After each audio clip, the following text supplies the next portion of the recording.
de la France dans le tumulte qui s'annonce au Sénégal. Il suffit de voir le dispositif de sécurité qui est déployé spécifiquement devant les entreprises françaises dans le pays pour comprendre qu'elles sont plus importantes aux yeux de Macky Sall que la protection de la Constitution ou des citoyens sénégalais.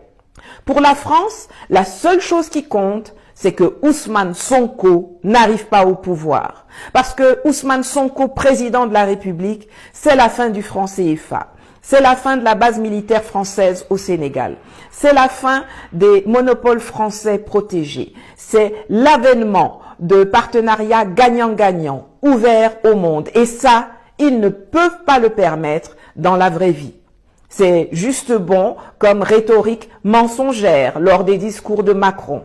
Mais jamais, jamais, jamais pour de vrai. Encore moins dans un pays du précaré qui rejoint cette année le cercle des producteurs de pétrole et de gaz. Et vous savez combien ils en ont besoin depuis qu'ils ont pris les sanctions les plus stupides de l'histoire contre la Russie. Alors, il faut créer le désordre, installer la chienlit.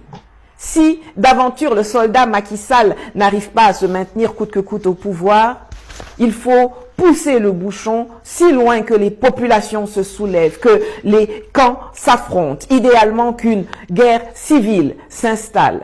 Dût-on pour cela passer par l'assassinat d'Ousmane Sonko, à qui je souhaite un prompt rétablissement, car son état de santé reste alarmant après la violence dont il a fait l'objet et surtout après avoir inhalé des substances toxiques dont des gendarmes l'ont aspergé pour l'extraire de force de sa voiture.